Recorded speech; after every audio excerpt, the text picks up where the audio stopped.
welcome to Thinking Tackle. As you can probably tell, we're not at a lake yet, but my local pub in South London, and we're doing what thousands of anglers do every year. We're planning a massive trip to France. The lake we're fishing is pretty special because it's never been commercially fished before. There's over 700 carp in there. There's been a few fish caught this summer, up to 35 pounds. There's been a massive one lost at the net, but we really don't know what we're going to be catching.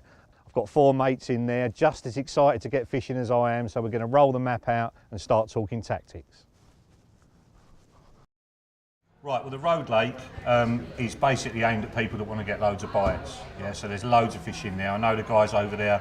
There was fish in there already because it's never been fished basically. They've had a few people on there this summer, but it hasn't really been commercially fished yet. So the fish are pretty naive. There were about 300 stocked last winter, and they've actually put some more in last week. So we've got everything in our favour basically, with loads of fish going in. There's about 700 fish in there now, they reckon. They're going to build it up to over 1,000 fish, and it's about 30 odd acres. But the way it's been designed is all the swims are close range swims, so there's no real long distance chucking on there, you know, unfortunately for you. What are you saying? I'm one-dimensional. One trick pony.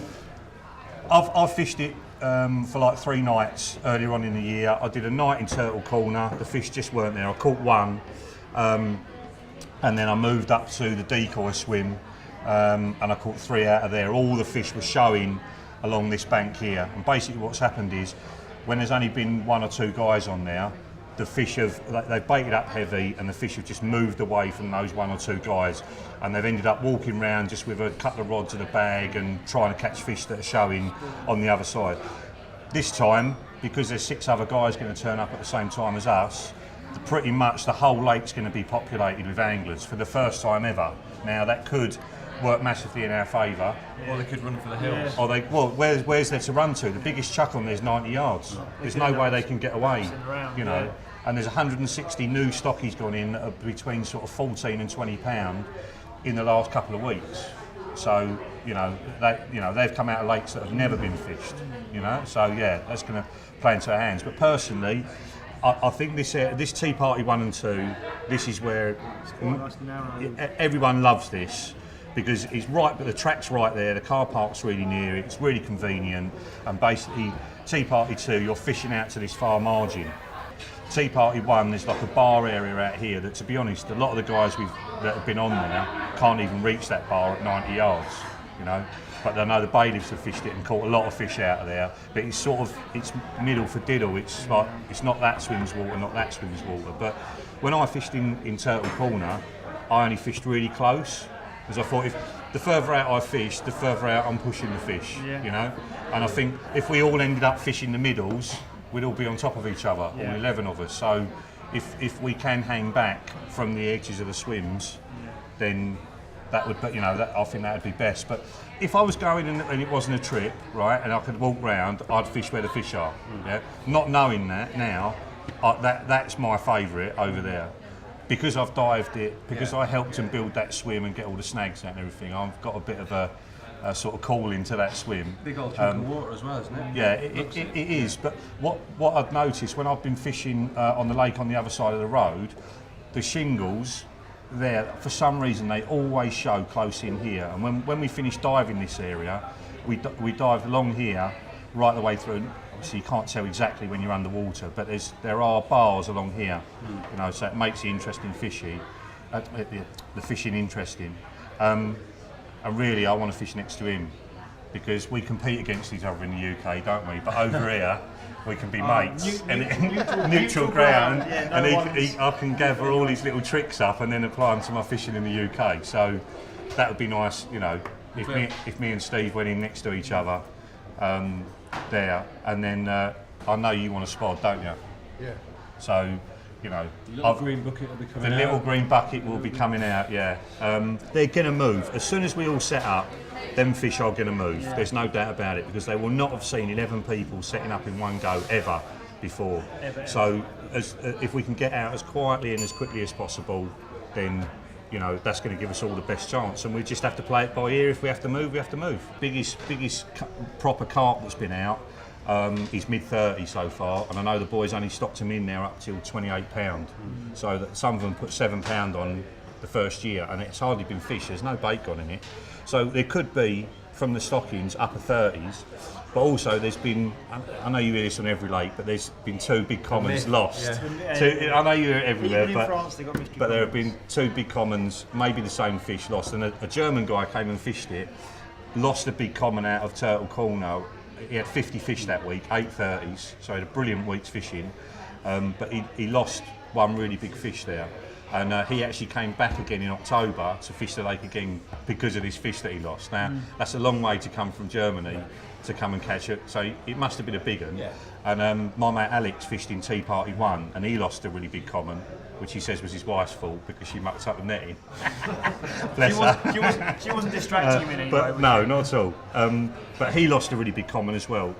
Danny, one of the bailiffs, he's seen a decent common swimming along here, but not. These guys reckon 50 to 55 pound, so a big one, you know. And because it got stopped in '94, it's never been fished, so it could have a few surprises in it. But until they're on the bank, I think it is Maybe just. this week though, mate. I hope so, mate. I'd love to see a big one get Big caught. fish time of year. Yeah, it is a big fish time of year.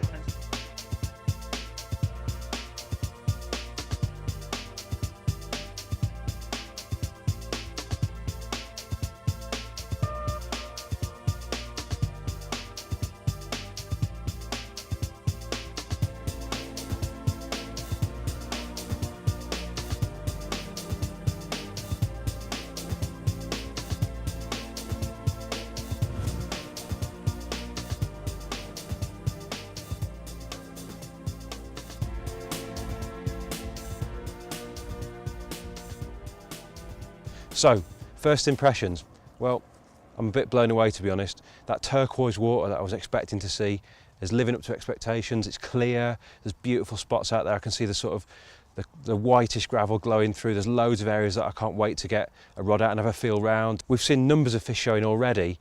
Not necessarily the biggest fish in the world, but you only need to see that one fish stick its nose out. Everyone's enthusiastic, everyone's got, the pace has quickened, they're talking about tactics already, talking about spots. We've got the map out, we're having a look at that.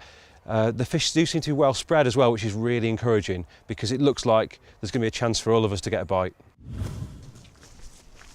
Right, I've just arrived at the Road Lake. First impressions, the water's just like the same colour as Gigantica, that blue turquoise. It's a lovely little lake. We've seen fish showing. I quite fancy a swim called the Decoy and another swim up there called Tea Party 1. We'll find out where Mr Fairbrass is going to go and I'll make my choice then.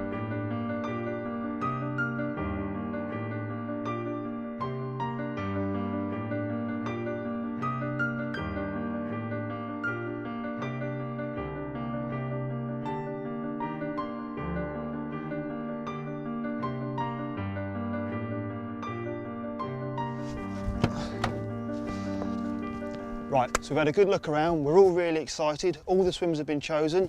Big Rich Stewart's going over in Turtle's Corner, the Apache, Shingles, Darryl the main man in Tea Party 2, my good self down in the wall, and right next to me, King of the Castle, Mr Fairbrass in Decoy. So let's get on with it.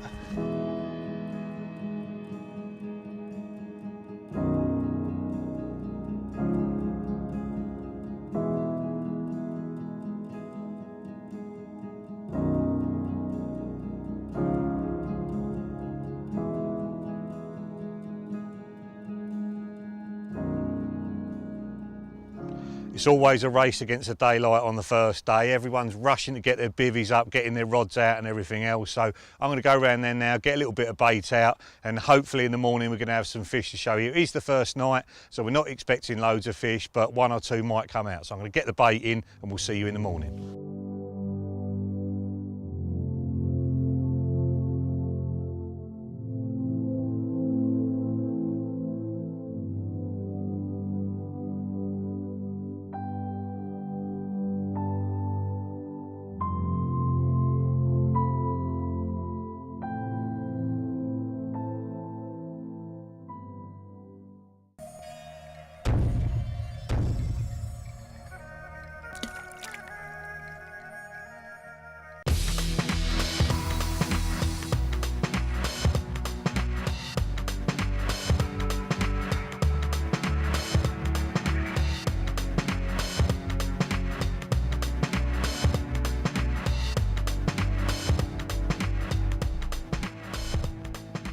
Well, good morning. It's a great start.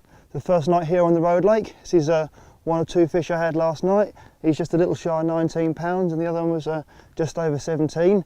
I think there's going to be plenty more bites to be had as the days go on, but I'm pretty sure I heard Dan's rods during the night, so let's go and see what he's had.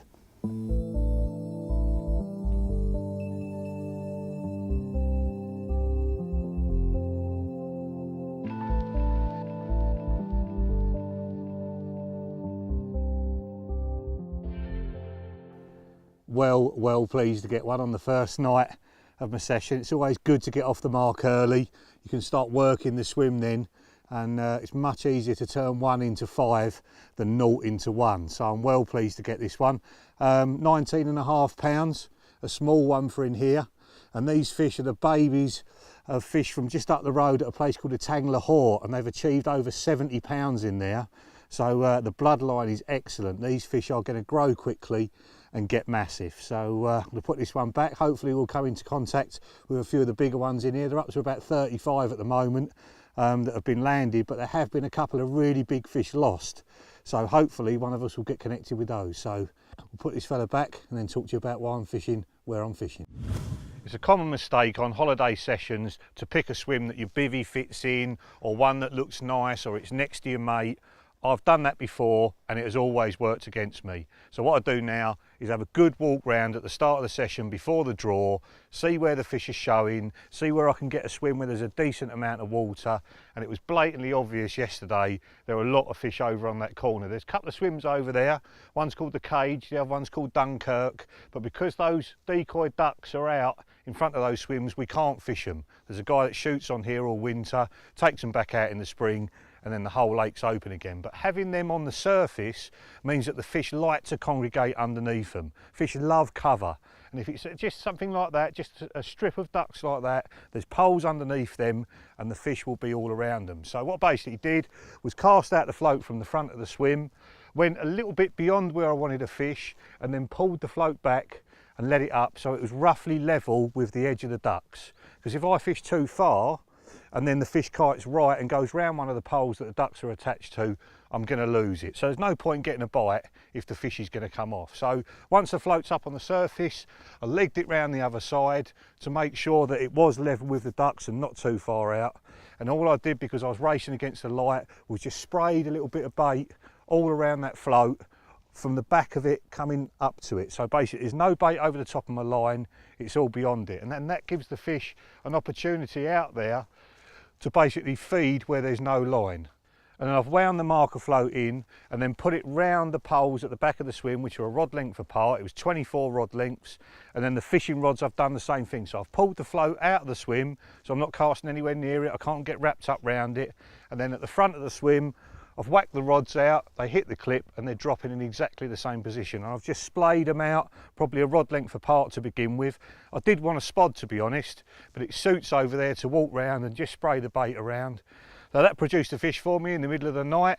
I had another occurrence on a rod, and when I wound it in, the hook link looked a little bit twisted, and I wonder if it was sitting a little bit funny. So when I put them back out there, I'm obviously going to pay more attention when the cast goes out, make sure they're definitely not tangled, and I reckon that area will definitely produce more bites for me tonight. And then this morning, fish started showing in between me and Johnny Mann, who's just a bit down the way there. Fish started showing just out here at the bottom of the marginal slope. The last time I fished this lake, I fished this swim just for one night and I caught a fish there. So that's a great place to put a few baits and then put a rod there. If fish start showing there again, I can put a rod there. So I've actually got two areas going. I've got one that's basically out on those two tall trees that are sort of golden coloured with like the Christmas trees just behind them. That's the middle of my long range area. Like I say, 24 wraps, so just under 100 yards. And the other one, I don't need to wrap it round because it's only about 20 yards, just at the bottom of the marginal slope. And I'll just keep working both areas. If I start getting more bites on the right, then I'll put more rods on the right. If more bites come out on that long range spot and that doesn't produce, then I'll swap all rods out there. So that's the decoy swim. I'm going to hand you over to John and he's going to talk to you about the wall. Well, here we are in the wall swim, so named because there is a wall-like bar that runs out from the side. It's approximately 20 foot either side with 9 foot of water on top, and if you're aware of its presence, then obviously you can angle over it accordingly. hence why I've got my tips up, so when I'm fishing beyond it, my line is less likely to get caught on the top of it. Down to the right, I've got a nice snaggy bay. There's been plenty of fish getting in there, but it is actually unfishable at present due to the level of snags in there. In time, they will be cleared, and there's a nice little swim that can be put in place. It's going to be a winner, that's for sure. Now, what I first did when I got here, the far margin really appealed to me. So rather than stand here and be casting my plumb float all the way across, to make it easier for myself, I went all the way around to the other side. Basically, when you're pulling your marker float in, getting it to rise up the marginal shelf as opposed to pulling down, it gives a far more accurate indication of basically the level of the shelf. What I found at the very bottom of it was approximately 22 foot, and the shelf itself is very sheer-sided, not really practical to fish a bait on. I've chosen a spot approximately 70 yards out from the swim. To keep it easy for myself and something to bear in mind, rather than clipping up a spot at the 70-yard mark, I was simply walking around, and an underarm flick would make it nice and easy to deposit the bait. The bait I'm using is just a mixed size pellets up from 16mm all the way down to 4mm, that coupled with halved, crumbed and whole boilies, just spread in a general area.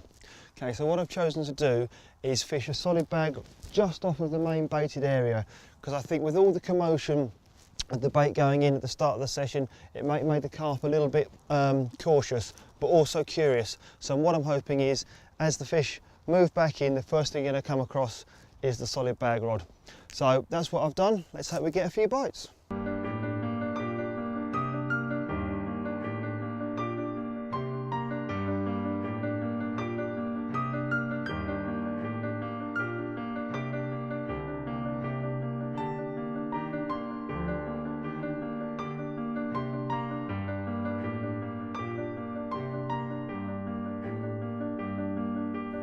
Welcome to the secluded turtle corner, named after gigantic head bailiff Danny Turtle. Over my shoulder I've got 2 or 3 acres of beautiful, peaceful water, which is absolutely key to me. As soon as I knew that we were sharing this lake with 10 other guys, I thought that's the place to be. That's where they're going to run for cover. No one can get to me here. I've got plenty of options out in the open water, as well as the all-important left-hand rod, which is fished tight to the tree line. I'm fishing that rod over a mixture of pellets and chopped boilies. Now the chopped boilies are key on this rod because although I'm fishing at the bottom of the slope, I want some of that bait to just scatter up the slope and stay there. And if you're using round boilies, they're just going to roll down. So I want to really create a little bit of a wall. So if the fish are moving along that margin, then they're going to encounter my bait at some stage. I might even put another rod on it tonight, a little bit up the slope, and see what happens. But those boilies that I've chopped will stay where they're put. So all I've got to do to make sure that I'm fishing as well as I can is just walk around the corner, bucket of bait in my hand, scoop in the other, find the marker float, flick it out. It's an underarm flick, nothing too taxing. I can control exactly where the bait's going, and then making sure that I've used the distance sticks, clipped up to the marker float, ping it out there, and I'm fishing. Okay, now the open water. I've got 2 rods out there, one fished on silt and one on a little bit harder ground, probably gravel. The gravel rod's got a bottom bait, and the silt rod has got a pop-up, and I've scattered boilies all over the top of them. They're fished quite close on a mark that Dan told me about, 13 3/4 wraps out, and it's done fish in the past, but I just can't get a bite off it despite fish boshing all over it. So my mission tonight is to get those 2 rods in on the action, and then I can really start to build a hit of fish. Let's hope so. This is the rig that I've been using on the road lake. Incorporates a monofilament hook link. This is made of fluorocarbon. The reason I like that so much is it's very stiff, so it doesn't tangle, and it also reacts really quickly in the fish's mouth. So when they pick the bait up, the hook turns and catches hold really quickly, and that's been massively successful for me when I've been making some underwater films back in the UK. Now this one incorporates a different style of hook. This is a wide gape hook in a size 4. And the reason I'm using a size 4 is I'm using quite a big hook bait. The bait matches the bait that we're feeding here. It's a brand new bait that hasn't even got a name yet. And what I've basically done is put some cork dust into that bait and rolled it into the same size as what I'm feeding, so it's got a little bit of buoyancy to it. So what's basically going to happen on the lake bed is the bait is going to just hover above the hook. So the hook's going to sit flat on the bottom, bait's going to hover above. But the great thing about this is when it goes in the fish's mouth, the hook turns really quickly, and because it's running on a D there, the bait and the hook can separate a little bit and it allows the hook to turn better. The bait itself is not on a hair, it's pulled onto a micro rig swivel which is sliding on that D, and what that means is that the hook can turn and catch hold without having to turn the bait at the same time, and it just makes everything react that little bit quicker. So moving down that fluorocarbon hook link, it's probably 8 inches long, something like that. As the session goes on, I will probably reduce that down a little bit because it's rock hard out there where I'm fishing. So I might even be able to reduce that down to 4 or 5 inches, and that means the rig's going to react a lot faster. What you find on these type of venues, people use the same rigs week after week, the fish get used to it, and then you're going to stop catching them. So most people will fish a 10-inch hook link, it'll be a soft coated braided material, it won't react that quickly in the fish's mouth, the hook perhaps won't be sharp, and the fish will suck it in and blow it out 20 times before you catch one. This one is so aggressive, it's only in their mouth once or twice at the most, and you've got them. So moving down the rig, we've got a small size sinker in the middle of the hook link. I'm going to mould a bit of putty around that. That's going to hold everything flat down on the bottom. And you can see there I've got an anti-tangle sleeve. That helps to push everything away in flight. And then moving down onto the lead system, this is quite a special lead, this one. It's called a cog lead, which stands for centre of gravity. And can you see there, I'm picking the lead up from the centre of the lead, so the fish is feeling the full weight instantly. What basically happens when you get a take is that swivel will pull out of the side of there, and it will just turn it into a normal lead clip system. So if the lead gets caught in anything when you're playing a fish, the lead itself will actually unclip from there, and then the fish is away from the lead. Hopefully that releases the fish and you land it, but if you don't land it, it means the rig is safe and the fish is not towing the lead around. And then on the back of that, I've just got some heavy tungsten tubing. That lays nice and flat on the bottom. It's almost the same colour as the lake bed as well, but the most important thing about it is that heavy. So that's the rig that I'm using. Very important on these sort of waters to use a bottom bait because it's nice and clean out there. There's no weed at all, and the fish are used to grabbing around on the bottom. A lot of the stock fish in here have never been fed, so they're natural feeders, and the carp's natural food is on the bottom of the lake. So I've got a variety of different baits here that are all bottom baits effectively with a little bit of buoyancy in. So the hook's going to lay flat on the bottom, but the bait is going to hover just above it. So it's not a pop-up, it's no real different from any of the free offerings, but it's going to go in their mouth that bit easier. So this is that bait that I've put the cork dust in. And then the other two that I started with are my old faithful banoffees. Made them myself. They've got a little bit of cork dust in to help the buoyancy as well, so they retain their buoyancy. And then we can't fish anywhere without having some of these ridiculously bright and ridiculously smelly baits coated in the almond goo. That's been really successful on all the lakes I've fished it, especially on the underwater filmings. So I start with a different hook bait on every rod and then swap over to what's getting the bites. At the moment, it's the bait that matches what I'm feeding, but I will try other things during the session, and whatever gets the most bites, that's what I'll swap onto.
Well, really busy old night last night.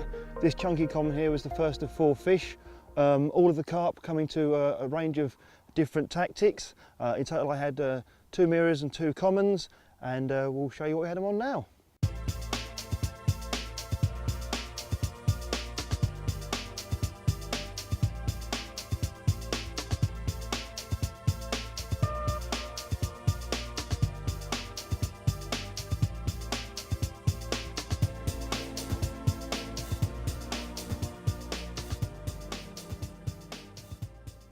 Okay, now what I've had most of my bites on this session is a solid bag.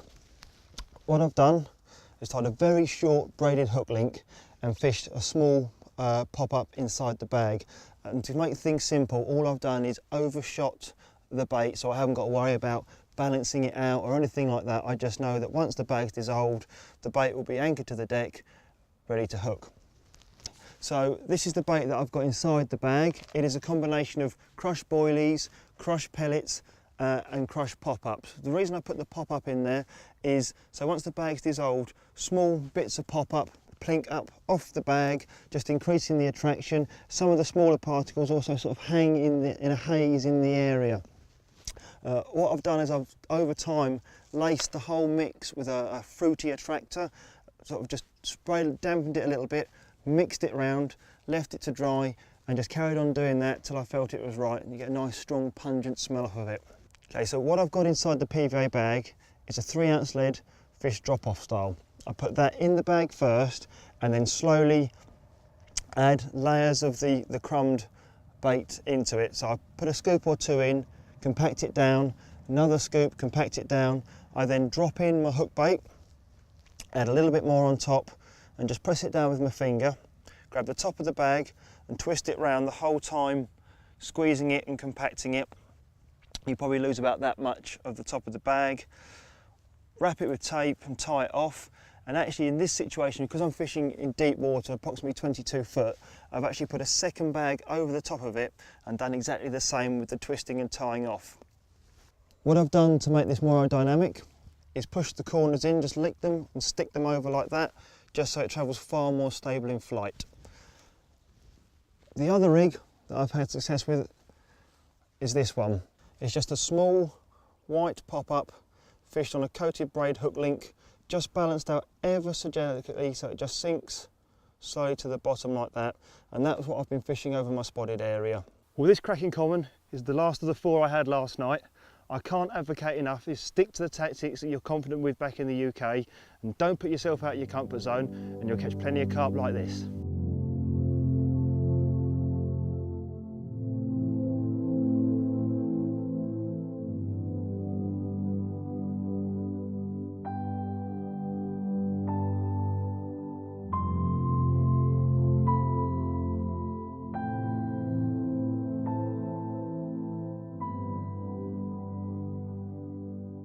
Well, good morning, and it is a good morning. As you can see, I've caught my first Gigantica Road Lake fish in the shape of this 18-pound mirror.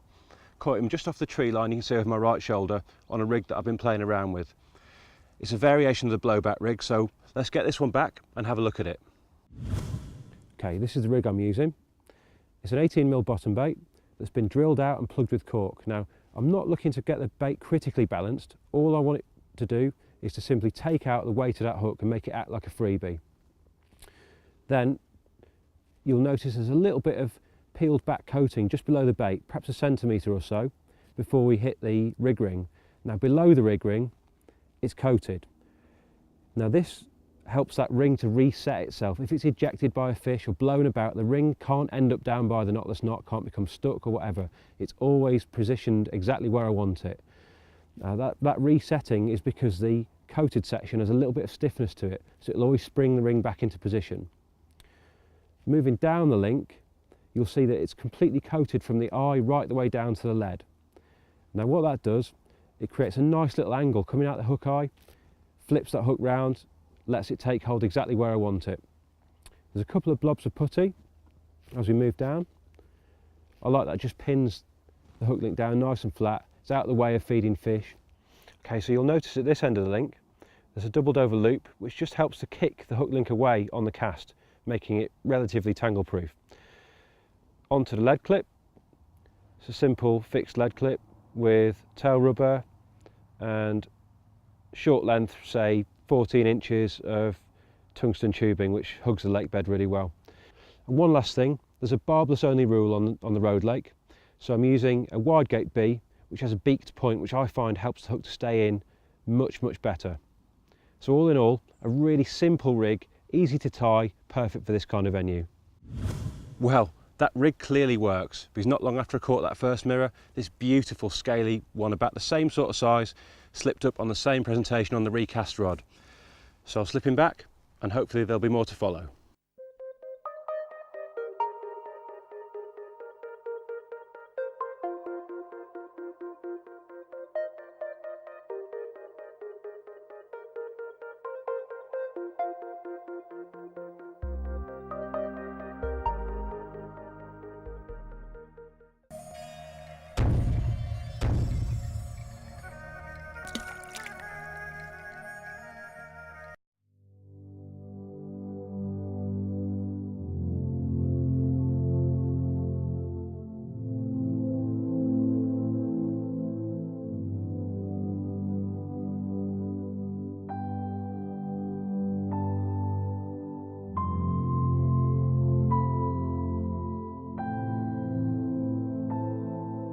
Well, it's the final morning.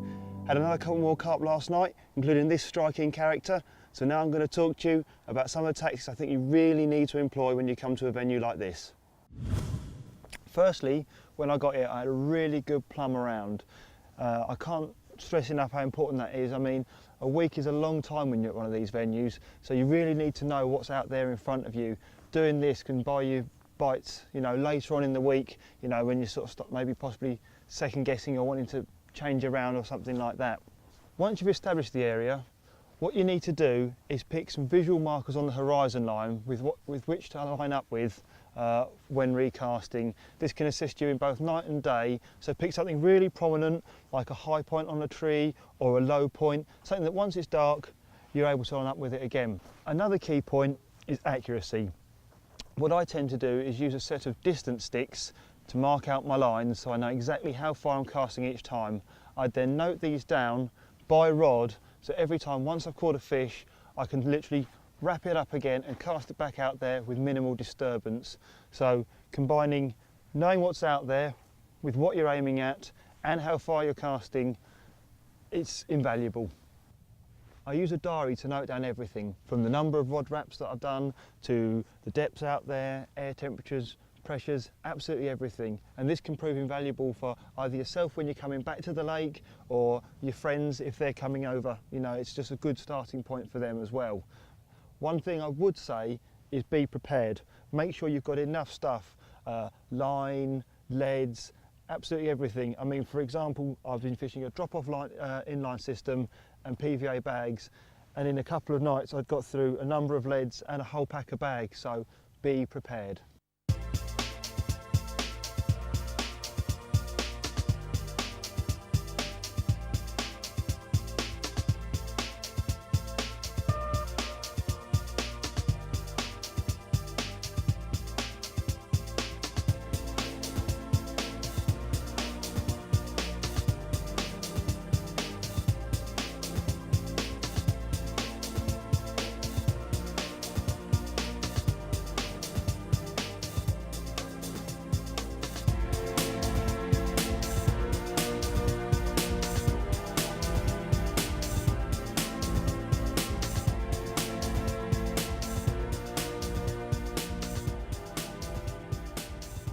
And there he is, an absolute stunner, like a new penny this one, totally perfect.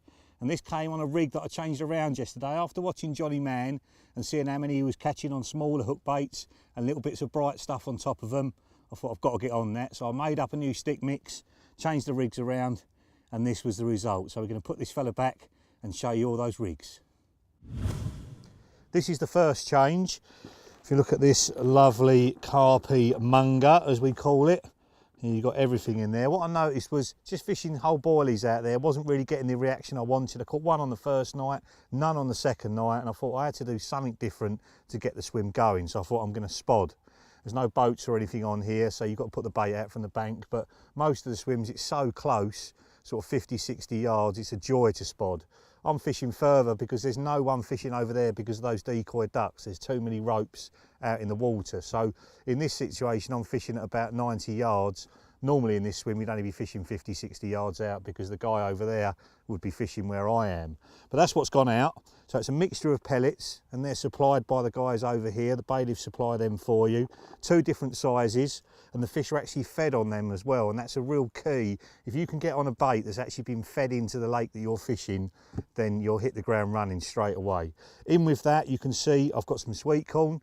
That's come from the underwater filming we've done. We've noticed that putting a different kind of food source in the swim, so not boilie based and not pellet based, like vegetable based, can turn the fish on when they're not really eating the other stuff. So a couple of tins of corn went in with that pellet as well, and then you can see there I've crushed up some boilies that I've been feeding out there. So there's loads of different bits for the fish to feed on. So if they're not interested in one, they might be interested in the other. And that's produced 3 takes for me out there last night. So it's definitely worked.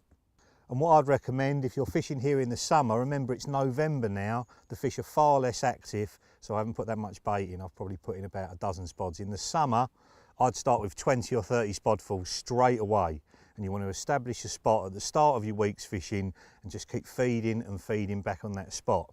Unfortunately, we've run out of time on this lake now, but if I was fishing again tonight, I'd put more out and I would expect at least 3 bites, maybe more. That's really important when you're on a long session, is building the swim and building it and building it. There's so many fish in here. In my opinion, you don't want one rod over there, one rod over there, one rod over there. Put all your rods in one area, keep bait in one area, and that's what's going to turn 1 bite into 20 bites.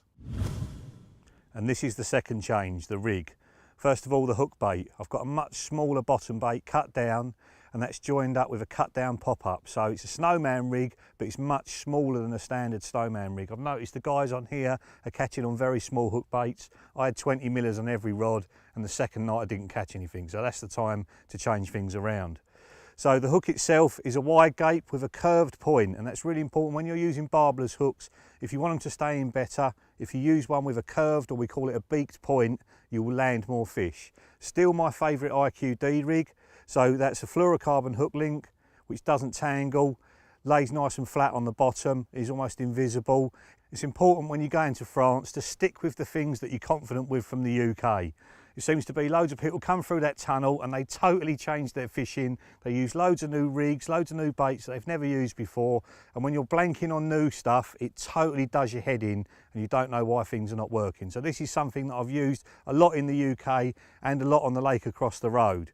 So monofilament hook link down to a little link loop there, and if I pull that out, can you see there I'm using a running lead clip. That's been really successful for me on the other side of the road. When there was no weed in there, you could get away with that. Now that's got weedy, unfortunately we've had to change, but here there is not a drop of weed out there.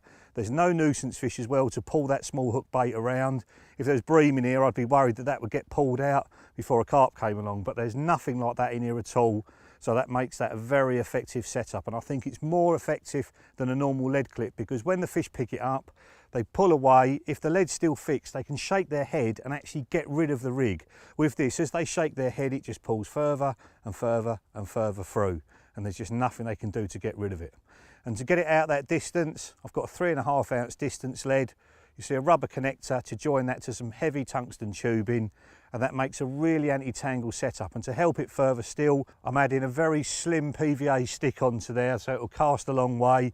And in that PVA stick, you've got some ground up pellets, you've got some really spicy ground bait, some tuna, and a little bit of boilie crumb as well. And that just puts a little pile of attraction around the hook bait and also helps everything to stay apart in flight to absolutely guarantee that it doesn't tangle. So that's the rig I'd use if I was coming back to this venue in the summer. Put plenty of bait out at the start of the session, fish little bits over the top, and I reckon you'll be getting loads of bites.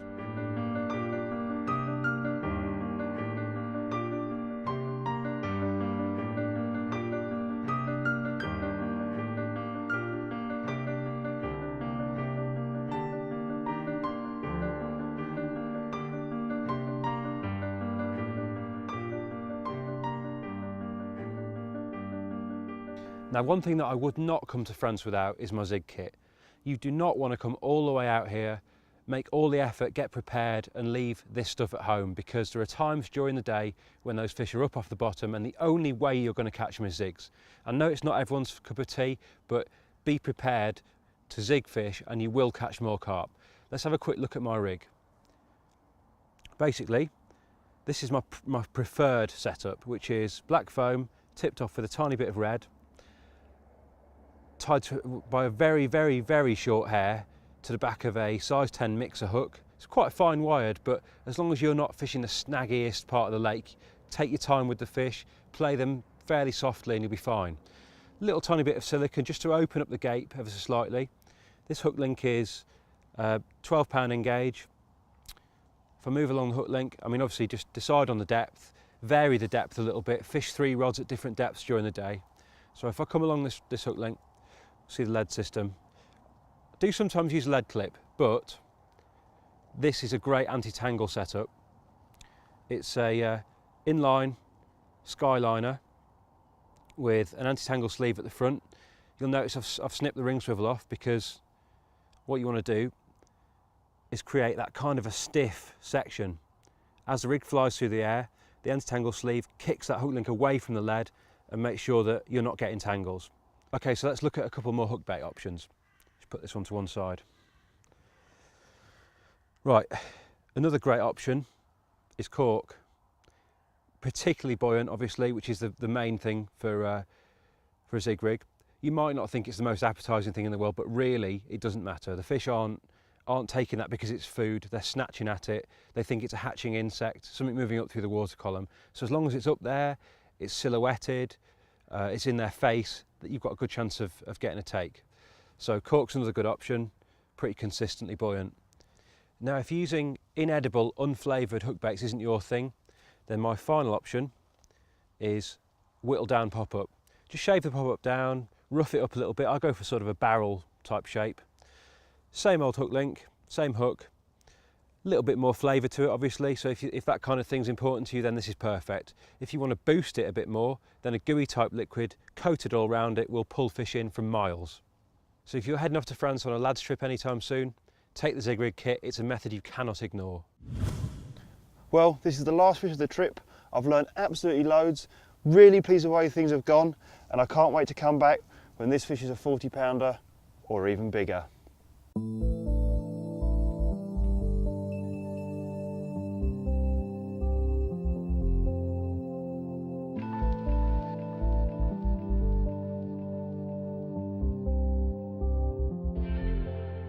And what a way to finish our session at Road Lake. A proper chunky common. I knew instantly when I hooked this one that it was a lot bigger than the other ones I've been hooking. And I think we're going to name him Little Big Tail because the top lobe of his tail is about half the size of the bottom lobe. So when he gets to 50 or 60 pound, we're definitely going to be able to recognise him. I'd like to say thanks to all the guests on the show.